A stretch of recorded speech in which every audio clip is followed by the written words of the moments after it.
Welcome back.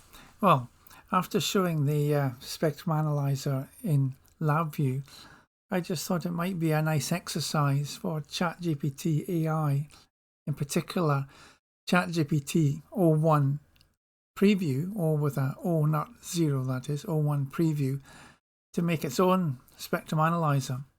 So this is the prompt I used. Write a program in Python that does the following. It must have a GUI. So I'm just trying to make it clear for what it's going to do. On the GUI is a real-time graph of a signal, and below is another graph of power spectrum in dB.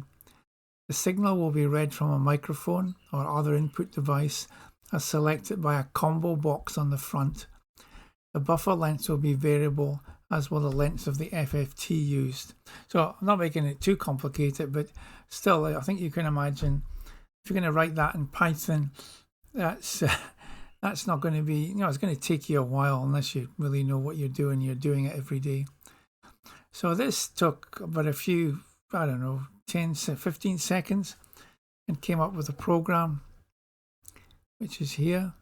Uses various libraries like tkinter, that's the GUI, and things for the sound. The matplot library for drawing it's not the same as MATLAB, but it's similar looking to MATLAB. Sound devices for the sound devices, microphone and so on.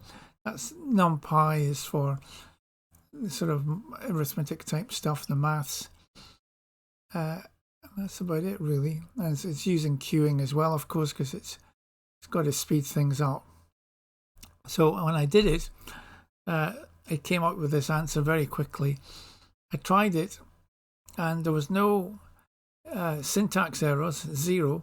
There was just no audio coming in for some reason.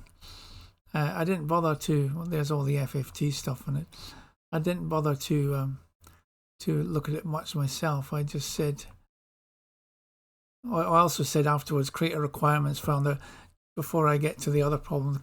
A requirements file is there so that it's easy to install the right libraries in the future, sort of reminder, so that it's using NumPy 1.18. Sometimes when you use the wrong versions of library, it's like a typical Unix or Linux system in Python. If you use the wrong version of a library, it doesn't work. You've got to get the right versions. I don't think it's crucial here, but it's better to follow the instructions just in case. So it says use sound device greater than or equal to 0.4. So when you've got this, you just do a pip install -r requirements.txt, or I think it's requirements.txt, I can't remember, or requirements. It knows it's .txt. And that installs the library for you and gets you the right library though.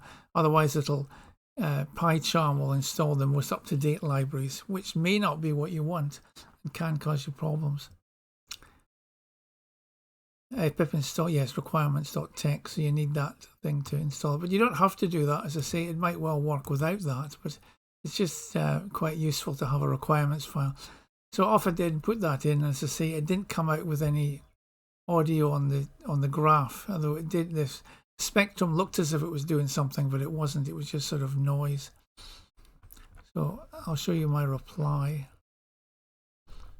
This is still the explaining all the stuff it's doing. So I said the frequency axis needs to be displayed in hertz and not sample. Oh, sorry, I've gone too far.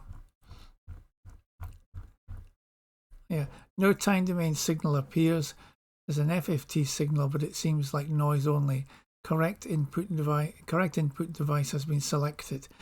If you don't tell it that, it might say, well, maybe you've not got your microphone set up properly. And so you've got to, when you're doing these kind of things, you've got to narrow it down and tell it what is working.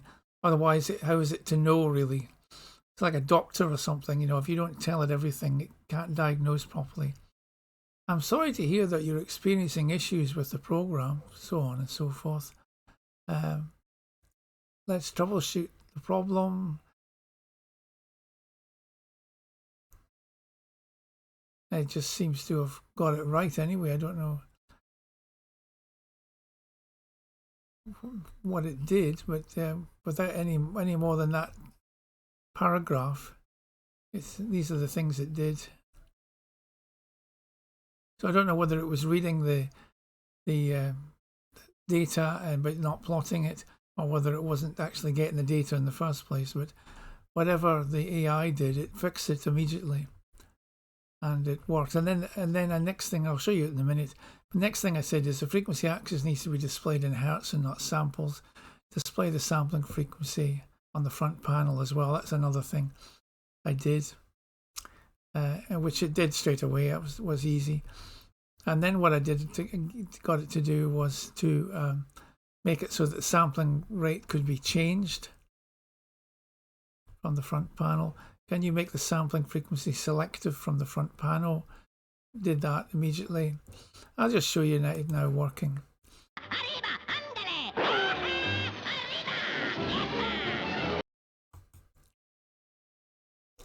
So here it is.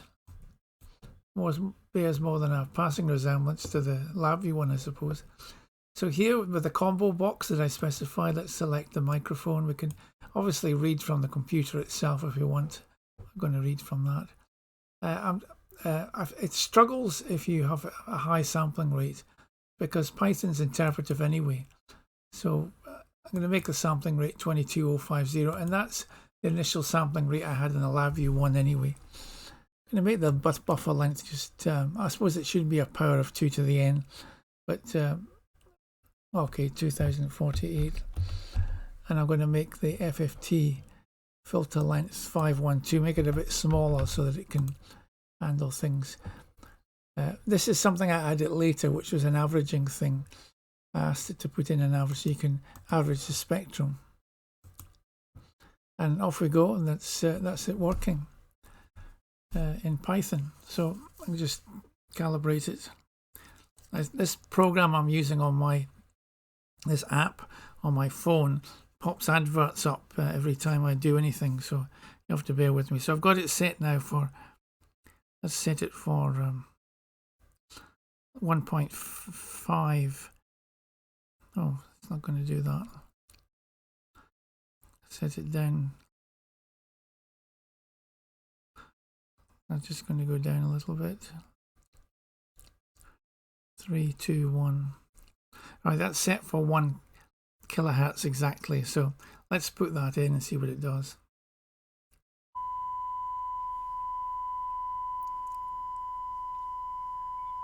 Works fine. That's me speaking over it, of course. There's the 1 kilohertz. There's the time domain. Let's up it a bit. That's 5.109 kilohertz it should be. You can average it. This is later, I'll come back to it in a minute. You can use linear or exponential. I asked it to do that later as well. So I think you'll accept that's pretty much right. Those of you, by the way, that are wondering, because it's a pure sine wave I'm producing. Let's say there.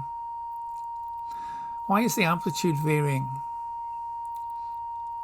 That always happens in an acoustic environment, and it's because it's not like a straight wire. It bounces off walls and goes through a transfer function.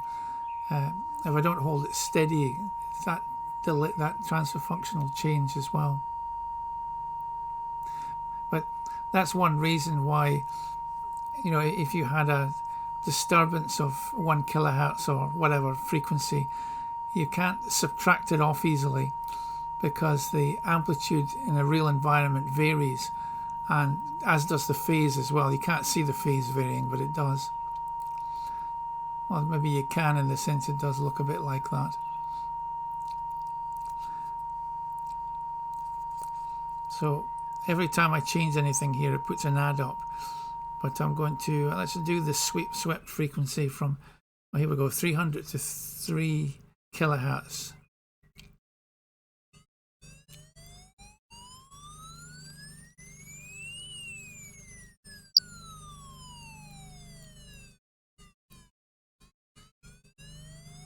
Not quite so good. Let's start it again.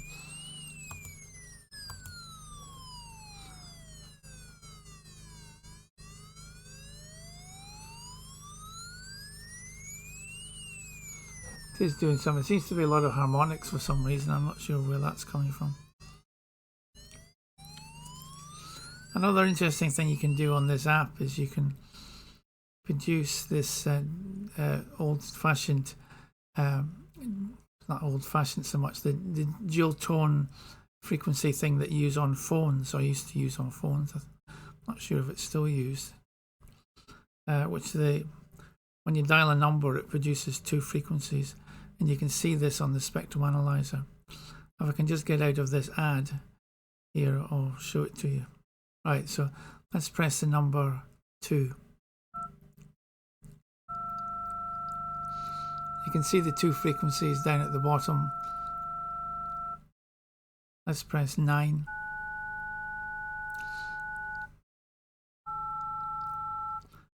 Seven. You see those frequencies there somewhere. I'm holding the phone at the moment. This is A.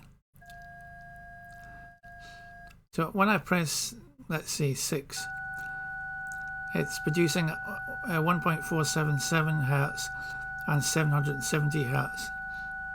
That's how the phone dialing thing works. You know, when you're doing it detects those dual tones. It was an innovation that came out in the was it the 80s? I can't remember now. Before then, they just used the clicks in the old-fashioned phones. So that just shows you the. I mean, okay, it's not the best spectrum analyzer in the world by any means, but if you did need a spectrum analyzer for something and you want it, it's free. You know, there's something you could play around with. It's very interesting if you look, if you're studying signal processing. And then what I did was I went back to O1 preview, ChatGPT O1 preview, and I said to do the averaging thing. I did all that, and then I think there was one error, and that was about it. Oh, that's the average button. See if I can just jump to the chase right at the end. I want you to see this, even though. Right. It suggests. I said to it, what changes would you suggest? Oh, that's an error. And it said, oh yeah, these are the things. The troubles with ChatGPT is finding your question. You've got to scroll back. Oh yeah, so these. Now I'll get it the next time.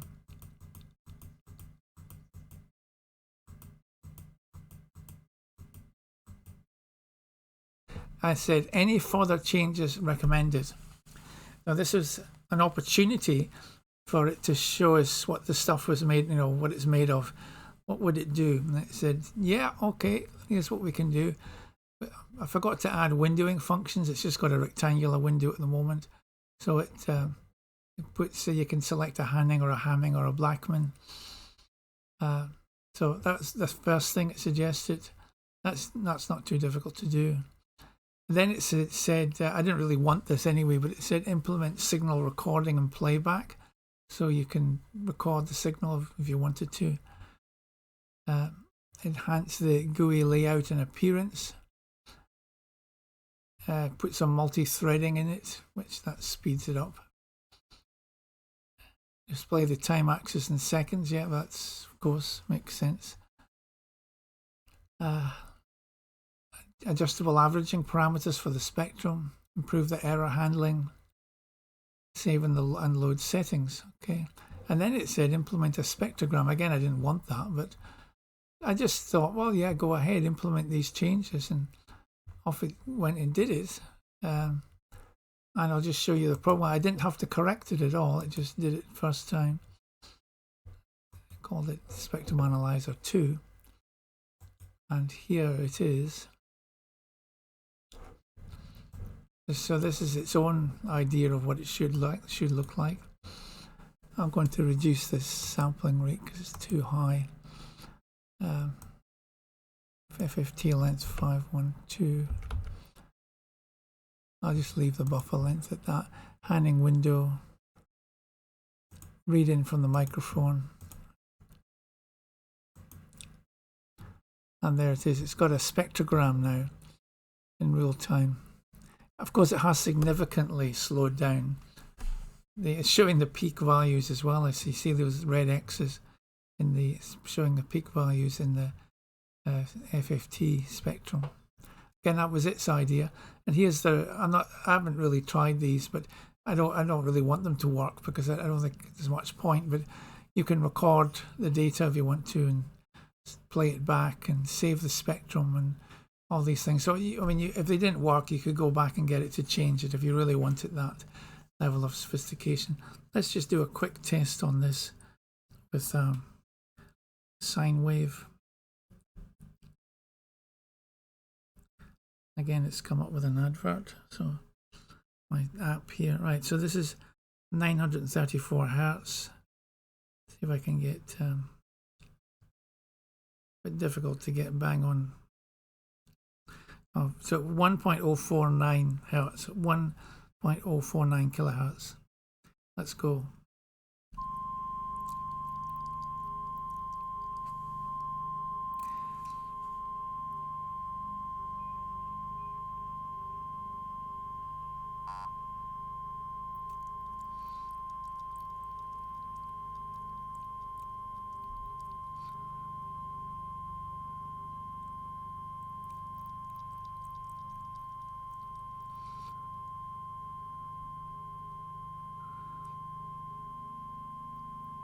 Didn't seem to be much coming out of that, did there?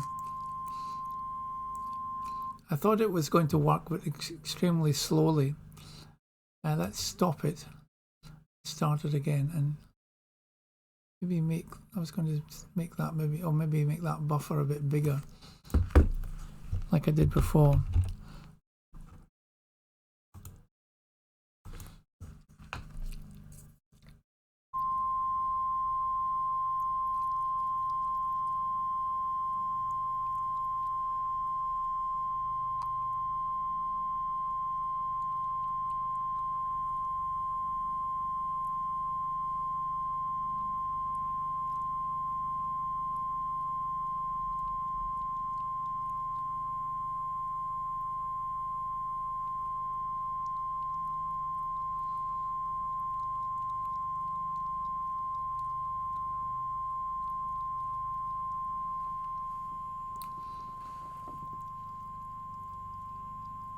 Well, nothing. When I tried it earlier, I had to wait for about 10 seconds because it was so slow. So what I'm going to do is run it once more, see if maybe its buffer's full of rubbish. Let's just try it one more time.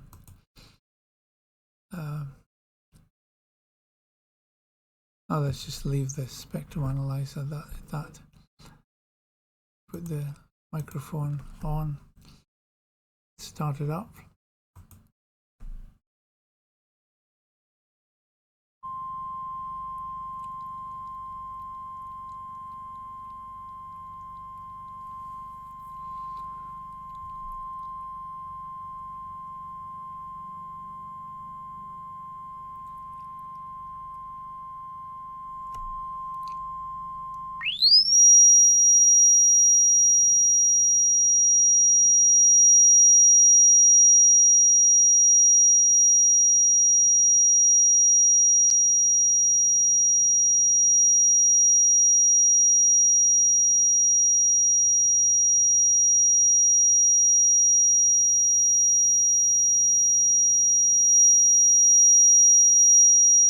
So there it was working. It's incredibly slow. I changed it to 5 kilohertz. I'm just going to run it again. That's why I wouldn't put a spectrogram in real time, because I kind of knew that's one thing the AI doesn't know is the speed of of Python isn't that fast. It just goes ahead and thinks, oh, it's going to run. But let's try it again with a higher frequency. So it's 5.7 kilohertz this time. It takes a little while to sort of make its way into the system. Start it up.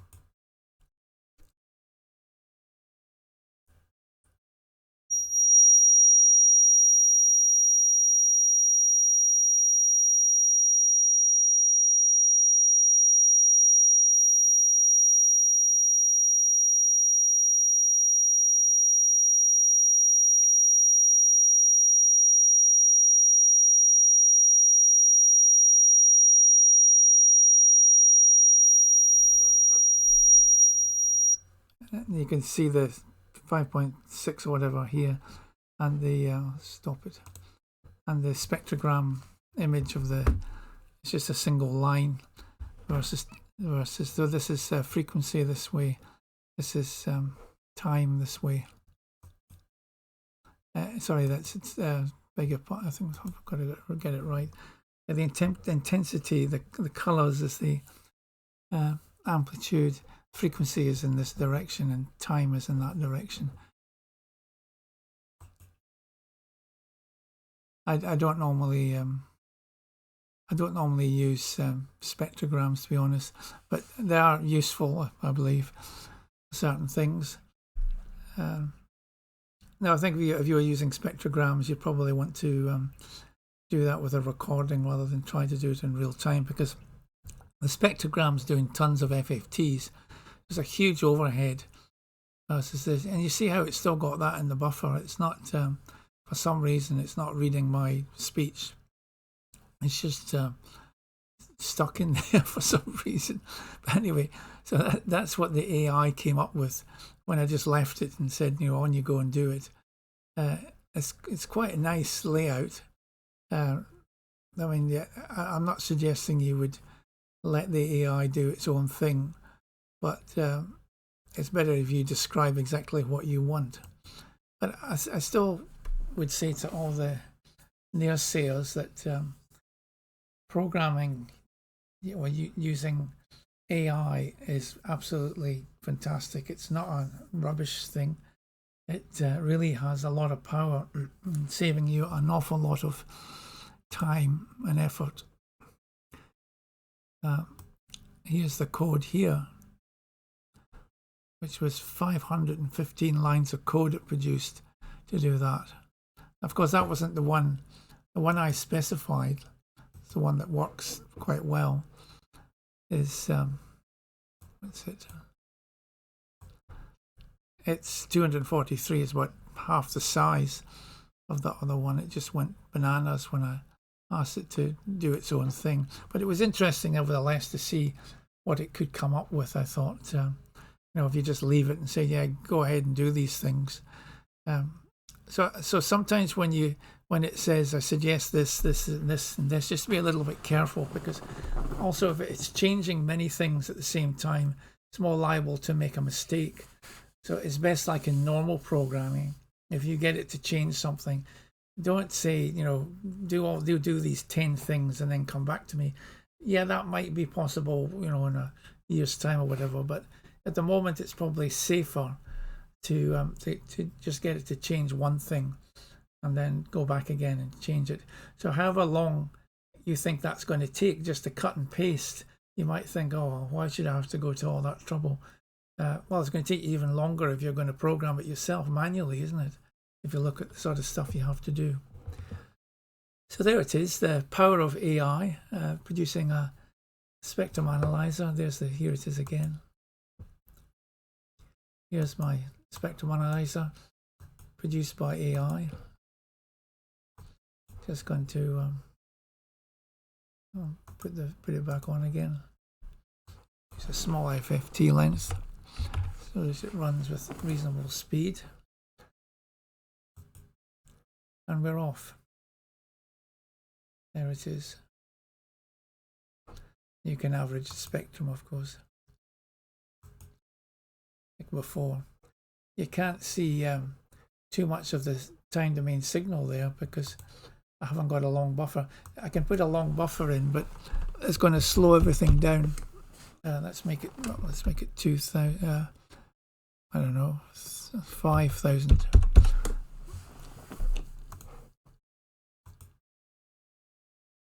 Hello. Maybe make the FFT, of course they can't, make the FFT length bigger as well.